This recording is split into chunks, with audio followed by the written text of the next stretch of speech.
बिस्मिल्लाहिर्रहमानिर्रहीम। अस्सलाम वालेकुम। मैं आपका टीचर काशिफ रज़ा। आज हम फर्स्ट ईयर के चैप्टर फर्स्ट के टॉपिक एम्पिरिकल फार्मूला की कैलकुलेशन पढ़ने जा रहे हैं बाय अ कंबस्शन एनालिसिस।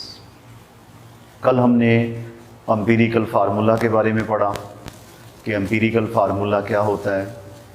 तो आज हमने पढ़ना है कि अगर आपको कोई ऑर्गेनिक कंपाउंड दे दिया जाए, आपसे कहा जाए कि इसका एम्पिरिकल फार्मूला बताएं, तो आपने कंबस्शन एनालिसिस से उसका फार्मूला जो है वो कैसे फाइंड करना है। तो उसके लिए हमारे की पॉइंट्स होंगे कि इसकी डेफिनेशन क्या है कंबस्शन एनालिसिस की, और इसको कैलकुलेट हम कैसे करेंगे, उसकी कैलकुलेशन का मेथड क्या है, क्या फार्मूले रहेंगे जिसको इस्तेमाल करके हम उनकी जो है वो परसेंटेज मालूम करेंगे, और बाद में हम इसकी एग्जांपल करेंगे कि अगर आपको कोई प्रॉब्लम दे दी जाए तो उसको सॉल्व कैसे करना है। तो सबसे पहले कंबस्शन एनालिसिस होता क्या है।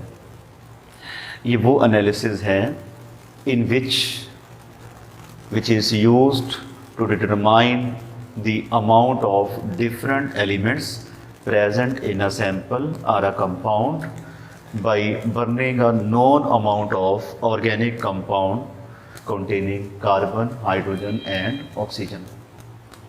कि ये वो एनालिसिस होता है कि जिसमें हम किसी भी ऑर्गेनिक कंपाउंड को जलाते हैं, ख़ास तौर पे ऐसे ऑर्गेनिक कंपाउंड को जिसके अंदर कार्बन, हाइड्रोजन और ऑक्सीजन मौजूद हो, उसको हम जलाते हैं। उसको जला के हम उसका एनालिसिस करते हैं, इसीलिए इसको कंबस्शन एनालिसिस जो है वो कहा जाता है। ठीक है, यानी कि ऑर्गेनिक कंपाउंड को जला के हम उसमें मौजूद एलिमेंट्स की परसेंटेज कंपोजिशन मालूम करते हैं, फिर आगे उसको फर्दर स्टेप्स में सॉल्व करके हम उस कंपाउंड के एम्पिरिकल फार्मूला तक जो है वो पहुंच जाते हैं। ठीक है, तो इसके लिए सबसे पहली बात ये कि इसकी लिमिटेशन कह लें कि वही कंपाउंड हम उसका एम्पिरिकल फार्मूला मालूम कर सकते हैं इस मेथड के ज़रिए से जिसके अंदर कार्बन, हाइड्रोजन और ऑक्सीजन हो। जब भी ऑर्गेनिक कंपाउंड को जलाया जाता है, मसलन आपके पास मीथेन है CH4, इसको हम जलाएंगे तो आपके पास बनेगा क्या जी, कार्बन डाइऑक्साइड और वाटर बनेगा। ये ऑक्सीजन कहाँ से आ गई, तो कंबस्शन के लिए ऑक्सीजन का होना ज़रूरी होता है। तो ऑक्सीजन जो है उस कंपाउंड में मौजूद कार्बन को जो है वो कार्बन डाइऑक्साइड में कन्वर्ट कर देगी। ठीक है, यानी कि ऑक्सीजन की मौजूदगी में हम कंबस्शन करेंगे, आपके पास क्या बना, कार्बन डाइऑक्साइड एंड वाटर बन गया। यानी कि ऑर्गेनिक कंपाउंड को जब भी जलाया जाता है तो आपके पास जो सोल प्रोडक्ट है वो क्या बनता है, कार्बन डाइऑक्साइड एंड वाटर बनता है। ठीक हो गया। तो अब ऐसा होता है कि हम किसी भी ऑर्गेनिक कंपाउंड को ले लेते हैं फर्नेस में। फर्नेस जो है वो आपने ली भट्टी, इसके अंदर आपने non quantity of organic compound डाल देनी है। नॉन क्वांटिटी यानी कि जिसके मैस का आपको पता हो कि आपने 5 ग्राम लिया, आपने 10 ग्राम लिया, 20 लिया, यानी कि उसका वेट करके उसको फर्नेस में ले जाना है और वहाँ पे उसको जलाना है, यानी कि उसकी कंबस्शन करनी है। तो ऑर्गेनिक कंपाउंड को जब जलाया हमने तो हमारे पास फाइनल प्रोडक्ट क्या बना, कार्बन डाइऑक्साइड एंड वाटर, यानी कि वो ऑर्गेनिक कंपाउंड कन्वर्ट हो गया कार्बन डाइऑक्साइड में और वाटर में। तो इसके आगे ये चैम्बर है, एक चैम्बर में मैग्नीशियम क्लोराइड लगाया हुआ है और एक में जो है वो पोटाशियम हाइड्रोक्साइड जो है वो लगाया हुआ है। तो ये जो मैग्नीशियम क्लोराइड है ये क्या करेगा, ये परक्लोराइड सॉरी, ये क्या करेगा, ये वाटर को ऑब्जॉर्व करेगा, यानी कि इसकी प्रॉपर्टी है कि ये वाटर को ऑब्जॉर्व करता है। और उसके बाद ही अगले चैम्बर में 50% पोटाशियम हाइड्रोक्साइड है।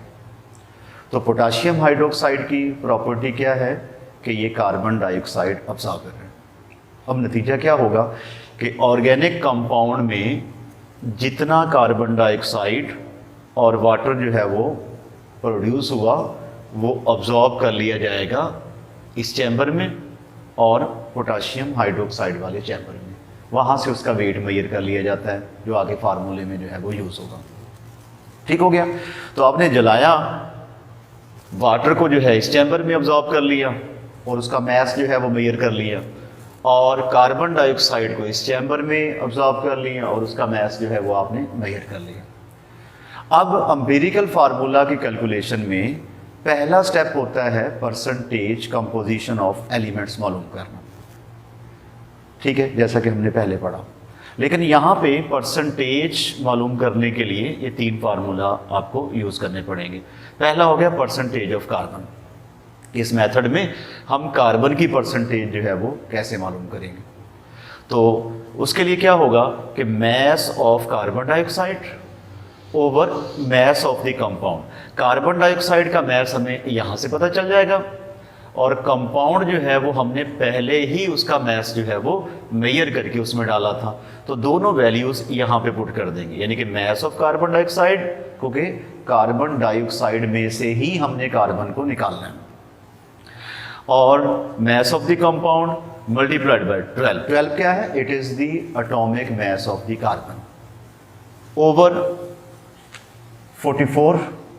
44 क्या है? It is the molar mass of carbon dioxide. यहाँ से हम उसको ले रहे हैं, यहाँ से हमने उसके मैस को जो है वो फाइंड करना है। मल्टीप्लाइड बाय 100, परसेंटेज के लिए क्या हो गया? 100 हो गया। इस तरह करके इस फार्मूले की मदद से हम परसेंटेज ऑफ कार्बन जो है वो मालूम कर लेंगे। दूसरा हो गया परसेंटेज ऑफ हाइड्रोजन। तो उसके लिए अब हाइड्रोजन को हम कहाँ से फाइंड कर सकते हैं? वाटर से, क्योंकि हमारा ऑर्गेनिक कंपाउंड जो है वो कन्वर्ट हो गया है वाटर में। तो उसके लिए हमारे पास क्या रहेगा फार्मूला कि मैस ऑफ वाटर। ये कहाँ से चलेगा पता?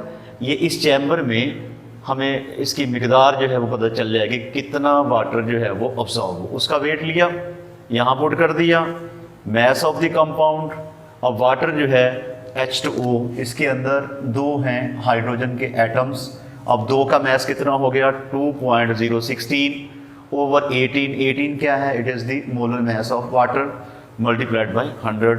इस फार्मूले से हम परसेंटेज ऑफ हाइड्रोजन मालूम कर लेंगे। और अब तीसरा है ऑक्सीजन का। अब ऑक्सीजन के लिए क्या करेंगे? टोटल परसेंटेज 100 है। अब इन दोनों की परसेंटेज को हम सम करेंगे, 100 में से माइनस कर देंगे, हमारे पास परसेंटेज कंपोजिशन ऑफ ऑक्सीजन जो है वो निकल आएगी। तो इस तरह करके हम तीनों की परसेंटेज कंपोजिशन जो है वो मालूम करके इनको फर्दर स्टेप्स के लिए जो है वो इस्तेमाल करेंगे, जो कि एम्पिरिकल फार्मूला में आगे स्टेप होता है। कंपोजिशन के बाद हम इसके ग्राम एटम्स जो हैं वो उसमें इसको कन्वर्ट करेंगे, यानी कि नंबर ऑफ़ मोल्स बनाएंगे। और उसके बाद अगला स्टेप होता है एटॉमिक रेशो का, और उसके बाद ही लोएस्ट वैल्यू पे इसको जो है वो डिवाइड करेंगे। वो सेम पिछला प्रोसीजर जो है वो दोबारा रिपीट करना पड़ेगा। तो अब इसकी हम जो है वो एग्जांपल करते हैं। अब कंबस्शन एनालिसिस में हम एक प्रॉब्लम जो है वो सॉल्व करने जा रहे हैं। इसको आपने तवज्जो से देखना है, इंशाल्लाह आपको समझ आ जाएगी। अब एक प्रॉब्लम है कि a sample of liquid consisting of a carbon, hydrogen and oxygen was subjected to combustion analysis। कि आपके पास एक लिक्विड सैंपल है, उसको कंबस्शन एनालिसिस में से गुजारा गया, यानी कि उसको जलाया गया।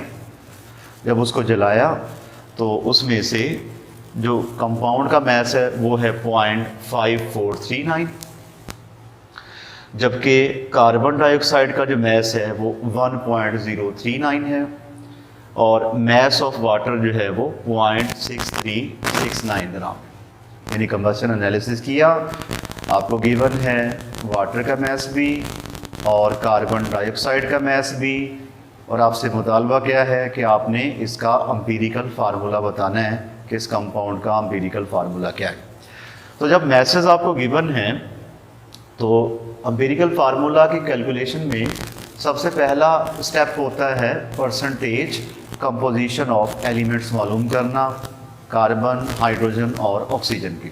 तो इसके लिए ये आपके पास फार्मूला है परसेंटेज ऑफ कार्बन का, जो हमने पीछे जो है पढ़ा कि mass of the carbon dioxide over mass of the compound multiplied by atomic mass of the carbon over molar mass of the carbon dioxide multiplied by 100। जो पिछला फार्मूला था उसमें हमने वैल्यूज पुट की, हमारे पास जो है वो कार्बन की परसेंटेज आ गई 52.08%। ठीक हो गया। और उसके बाद ही कार्बन की हाइड्रोजन की परसेंटेज कैसे मालूम करनी है। हाइड्रोजन की परसेंटेज मालूम हमने की कि मैस ऑफ वाटर, क्योंकि हमने वाटर में से हाइड्रोजन की परसेंटेज मालूम करनी है।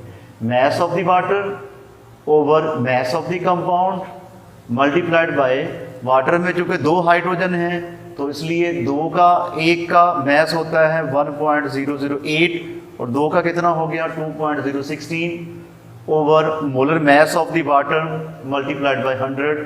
तो आपके पास 13.11% उसके अंदर हाइड्रोजन है। तो फिर हमने जब ऑक्सीजन की परसेंटेज निकालनी है तो उसके लिए हमने क्या किया कि 100 में से दोनों की परसेंटेज का सम जो है वो माइनस कर दिया, वो आ गया 34.77% इसमें ऑक्सीजन जो है वो होगी। इस तरह करके हमने तीनों एलिमेंट्स की परसेंटेज कंपोजिशन मालूम कर ली, जो कि फर्स्ट स्टेप होता है एम्पिरिकल फार्मूला की कैलकुलेशन में। अब सेकंड स्टेप में हम क्या करते हैं, नंबर ऑफ मोल्स फाइंड करना।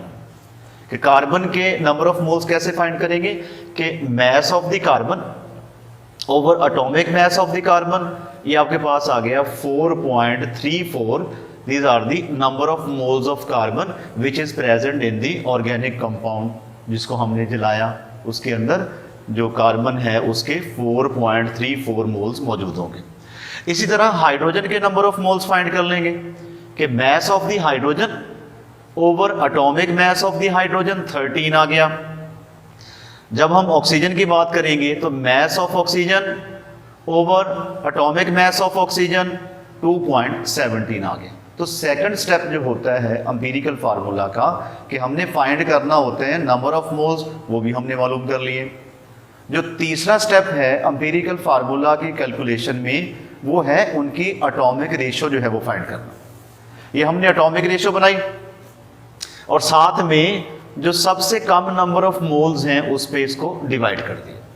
तो आपके पास आंसर आ गया 2, 6 और 1। इसका मतलब है इसका एम्पिरिकल फार्मूला क्या बन गया, C2H6 और O। ये इस कंपाउंड का एम्पिरिकल फार्मूला होगा जिसको हमने कंबस्शन एनालिसिस में से गुजारा। तो ये एग्जाम्पल जो है वो हमने किस चीज़ की पढ़ी, ये एग्जाम्पल जो है वो हमने कंबस्शन एनालिसिस की जो है वो पढ़ी। कि कंबस्शन एनालिसिस से हम किसी भी कंपाउंड का एम्पिरिकल फार्मूला कैसे कैलकुलेट करेंगे। तो सबसे पहला स्टेप क्या होता है कि हम परसेंटेज कंपोजिशन मालूम करते हैं कार्बन की, हाइड्रोजन की और ऑक्सीजन की। कार्बन की परसेंटेज कंपोजिशन कैसे मालूम करेंगे, उसका फार्मूला क्या था कि परसेंटेज ऑफ कार्बन किसके बराबर होती है, mass of carbon dioxide, mess of the organic compound multiplied by atomic mass of the carbon and molar mass of the carbon dioxide multiplied by 100। तो इस फार्मूले से हम कार्बन की जो है वो परसेंटेज फाइंड कर लेंगे और उसके बाद हाइड्रोजन की परसेंटेज मालूम करने के लिए mess of the carbon, mess of the water over molar mass of the compound जो हमने पहले उसका मेजर किया था, multiplied by atomic mass of the hydrogen over molar mass of the water multiplied by 100। और परसेंटेज ऑफ ऑक्सीजन को हम कैसे फाइंड करेंगे, हम 100 में से कार्बन और हाइड्रोजन की परसेंटेज जो कंपोजिशन है उसको सम करके 100 में से माइनस कर देंगे। इस तरह करके हम कंबस्शन एनालिसिस जो है उसकी मदद से एम्पिरिकल फार्मूला की कैलकुलेशन जो है वो आसानी से कर सकते हैं। ठीक है, तो हमारी इस वीडियो में कंबस्शन एनालिसिस से मुतल्लिक था। नेक्स्ट वीडियो में अगले टॉपिक के साथ मिलेंगे। उस वक्त तक के लिए अल्लाह हाफिज़।